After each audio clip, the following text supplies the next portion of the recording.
السلام علیکم ورحمت الله وبرکاتو. نن درته یو داسې سیټینګ ښیم په موبایل کې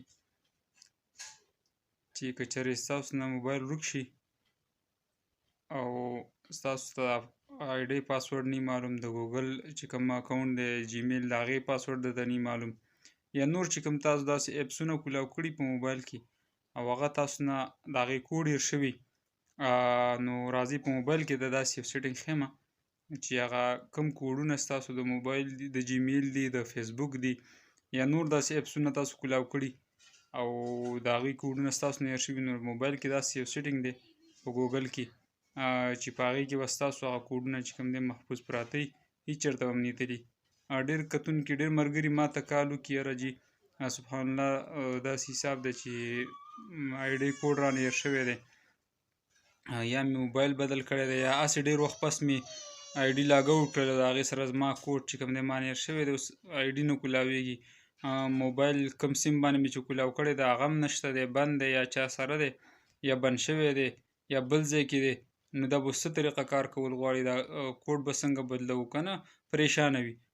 نو راځئ داسې موبایل کې ته داسې ځای ښیمه نن چې په هغې کې به ستاسو چې کوم قسمه څیز تاسو موبایل کې کولاو کړی وي، که فیسبوک وي، که ګوګل وي، چې څه شی په اپسونه کوم کولاو کړي وي په موبایل کې، نو د هغې کوډونه به تاسو سره محفوظ په هغې کې پراته وي. نو ورځو موبایل سکرین ریکارډینګ ته او په هغې کې تاسو ته ښایو چې یاره دا کوډونه کوم ځای کې پراته وي. خو که تاسو چېرې زموږ چینل نه وي سبسکرایب کړی نو مهرباني وکړئ چې زموږ چینل سبسکرایب کړئ او بیل آیکن باندې هم دباو کړئ چې راتلونکي ویډیو تاسو ته په وخت باندې میلاو شي. نو او که په فیسبوک باندې زموږ دا ویډیو ګورئ نو زموږ چینل هم کوم پیج چې کوم دی هغه لایک هم کړئ، فالو هم کړئ چې راتلونکي نوي ویډیو تاسو ته میلاو شي. نو ټیم هم نه ضایع کومه او ورځو د موبایل سکرین طرف ته او تاسو ته هغه ځای ښایو چې کوم ځای کې دا کوډونه پراته وي. ښه جي دا موږ رالو د موبایل سکرین ته. موبایل سکرین کې به راشي دې سیټینګ ته، سیټینګ ته چې راغلی، سیټینګ نه پس چې کوم دی بیا په لاندې راشئ دغه ته، دلته به لاندې راشي ګوګل ته، دا ګوګل دی ګوګل.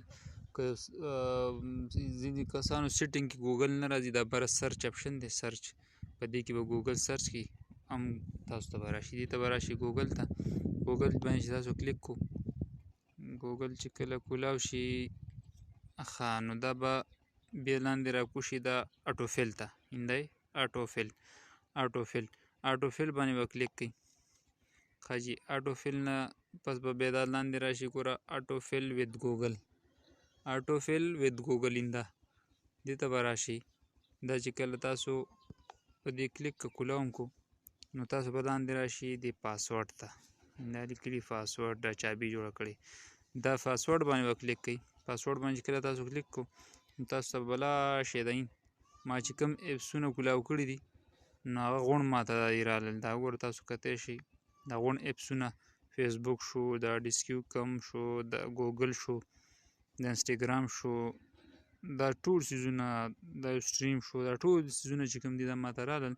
نو په دې کې بیا تاسو په هغې باندې په هر څیز باندې خپل باندې کلیک کولی شئ او د هغې کوډ داسې کتی شي. مطلب زه اوس په دې فیسبوک باندې کلیک کوم، دا والا فیسبوک باندې چې ما کلیک کو نو دا به تاسو نه دلته انفارمیشن دا غواړي، مطلب کوډ به نه غواړي چې آیا ته په دې موبایل کې لګیا دی که بل څوک ستا کوډونه ورڅه ګوري. د هغې دپاره به تاسو نه خپل کوډ وغواړئ، د موبایل چې کوم کولاوېدو کوډ دی هغه به ورکړئ. نو تاسو ته به ټول دا دی ستاسو چې کومې آی ډي دي هغه به تاسو ته وښیي، د هغې پاسورډ چې کوم دی دا ټولې پاسورډ یې هم ښیي. نو دغه ویډیو وه، د راتلونکي ویډیو پورې په الله سپارمه، د الله په امان دعاګانو کې مې یاد ساتئ. والسلام.